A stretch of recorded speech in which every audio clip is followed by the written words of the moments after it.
প্রিয় দেশবাসী, আসসালামু আলাইকুম রহমতুল্লাহি ওয়া বারাকাতু। আশা করি আপনারা সকলে ভালো আছেন, সুস্থ আছেন। আমি খুবই গুরুত্বপূর্ণ একটি মেসেজ দেওয়ার জন্য এই গভীর রাত্রে আপনাদের সামনে লাইভে উপস্থিত হয়েছি।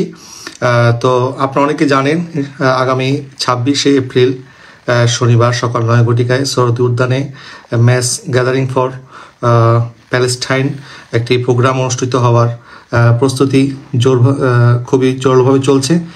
তো আলহামদুলিল্লাহ আমাদের প্রস্তুতি শতভাগ। তবে সাময়িক কিছু বিষয় আপনারা হয়তো ইতিমধ্যে অবগত হয়েছেন। প্রশাসনের মাধ্যমে আমরা জানতে পেরেছি ওনারা প্রথমেই আমাদেরকে এই অনুষ্ঠানের জন্য অনুমতি দেওয়ার পরেও কিছু কারণে ওনারা আজকে আবার সেই অনুমতিটি বাতিল করেছে। তো আপনারা জানেন যে এটি কোনো রাজনৈতিক প্রোগ্রাম নয়, এটি একটি অরাজনৈতিক প্রোগ্রাম, মানবিক প্রোগ্রাম। ফিলিস্তিনি মুসলমানদের পক্ষে এদেশের মানুষ তাদের সাথে আছে, এই মেসেজটা দেওয়ার জন্যই মূলত এই প্রোগ্রামের আয়োজন করা হয়েছে। যাই হোক, আমি কথা লম্বা করব না। যেই কারণে তারা অনুমতিটি দেওয়ার পরও বাতিল করেছে, আমরা প্রশাসনের সাথে আবারও কথা বলছি ইনশাআল্লাহ তাআলা আজ্জা ওয়া জাল। আমি আপনাদেরকে উদাত্তভাবে আহ্বান জানাবো, আপনারা আগামী 26 এপ্রিল সকাল 9টায় ম্যাস গ্যাদারিং ফর প্যালেস্টাইনের যে প্রোগ্রাম সেটাকে সফল করার জন্য যেভাবে প্রস্তুতি নিয়েছেন, এখন থেকে আরও জোরালোভাবে প্রস্তুতি নেন। যারা যেভাবে গাড়ি বুকিং দিয়েছেন, কেউ গাড়ি বুকিং ক্যান্সেল করবেন না। আমি দায়িত্ব নিয়ে বলছি, আগামী শনিবার দিন যে কোনো মূল্যে আমরা প্রোগ্রাম করবই করব।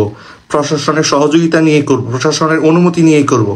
যেই কারণে প্রশাসন তাদের অনুমতি বাতিল করেছে, আমরা সেই শর্ত মেনে প্রয়োজনে আমরা যতটুকু স্যাক্রিফাইস করা যায় দেশের স্বার্থে, দেশের আইন আমরা নিজের হাতে তুলে নিব না, দেশের আইনের প্রতি শ্রদ্ধাশীল থেকেই আমরা প্রোগ্রাম করব।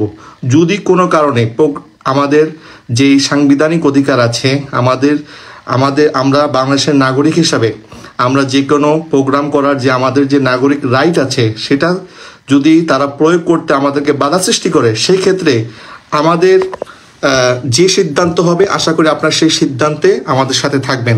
আমি দেশবাসীকে অনুরোধ করব, এখানে কোনো বৈষম্য করার কোনো সুযোগ নাই। এবং আমি পাশাপাশি আরেকটি বিষয় আমি আপনাদেরকে জানিয়ে রাখতে চাই, কালকে যদি কেউ এই ঘোষণা দেয় যে পরশুদিন প্রোগ্রাম হবে না, আপনারা সেই ঘোষণাকে বয়কট করবেন। যারা ঘোষণা দিবে আমরা তাদেরকেও বয়কট করব।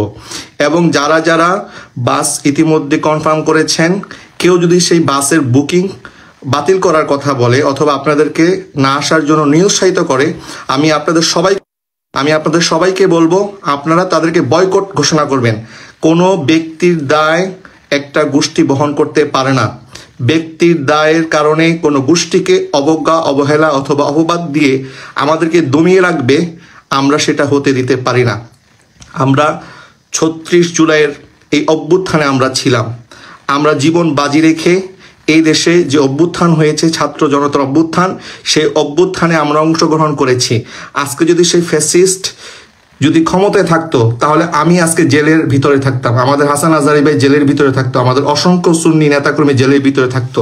আমরা জীবনের পরোয়া না করে আমরা সত্যের পক্ষে আমরা লড়াই করেছি। সুতরাং আমাদেরকে অবহেলা করার আগে, আমাদের দিকে আঙ্গুল তাক করার আগে 10 বার চিন্তা করবেন কাদের ব্যাপারে আপনার কথা বলছেন। সুতরাং আমি সতর্ক করে দিতে চাই, আগামী 26শে এপ্রিলের এই প্রোগ্রামকে বানচালের কেউ যদি চেষ্টা করেন, আমরা সর্বশক্তি দিয়ে সেই চেষ্টাকে প্রতিহত করব এবং আগের চাইতে দ্বিগুণ শক্তি নিয়ে আমরা 26 তারিখ আমাদের প্রোগ্রাম বাস্তবায়ন করবো ইনশাআল্লাহ। আপনারা যেটা বাধা সৃষ্টি করেছেন, আমি মনে করি এটা আমাদের জন্য খারাপ কিছু হয় নাই, বরং আমাদেরকে আরো উজ্জীবিত করেছেন, আমাদেরকে আরো সংগঠিত করেছেন। এবং আগামী 26 তারিখ অর্থাৎ আগামী পরশুদিন ইনশাআল্লাহ তাআলা আজ্জা ওয়া জাল আপনারা দেখবেন এই দেশে শান্তিকামী সুন্নি জনতা, শান্তিকামী আহলে সুন্নাত ওয়াল জামাতের অনুসারী তারা কতটা শান্তিপ্রিয় এবং ফিলিস্তিন মুসলমানের পক্ষে তার আওয়াজ তুলে গোটা পৃথিবীর মানুষকে আমরা মেসেজ দেব, ফিলিস্তিনবাসী তারা একা নয়। আজকে আমাদের পার্শ্ববর্তী দেশ ভারতের মধ্যেও মুসলমানদের উপরে যে অত্যাচার নির্যাতন হচ্ছে, আমরা তার প্রতিবাদ করব। আমাদের আশেপাশে যেই বৈষম্যগুলি হচ্ছে, আমরা সেই বৈষম্যের বিরুদ্ধে আওয়াজ তুলব এবং আমরা একযোগে সবাইকে নিয়ে, আমি গোটা দেশবাসীকে আমি দাওয়াত করছি। এটা কোনো সম্প্রদায়ের আলাদা কোনো প্রোগ্রাম নয়, এটা কোনো একটা সংগঠনের ব্যানারের প্রোগ্রাম হচ্ছে না, এটা রাজনৈতিক সংগঠনের প্রোগ্রাম নয়, এটা দেশের প্রোগ্রাম। আপনারা জানেন ইতিমধ্যে একটি প্রোগ্রাম বাংলাদেশে হয়েছে, এরকম শত শত প্রোগ্রাম দরকার। আমাদের আওয়াজকে আরো বুলন্দ করতে হবে, আমাদের শক্তি জানান দিতে হবে, বিশ্ববাসীকে দেখাতে হবে যে আমরা মুসলমানরা ফিলিস্তিনের পক্ষে আমরা এখনো আছি, আমরা লড়ে যাব। সবাই ভালো থাকবেন এবং আপনাদেরকে সময় সময় জানিয়ে দেওয়া হবে, আপনার সেই নির্দেশনাগুলি ফলো করবেন ইনশাল্লাহ।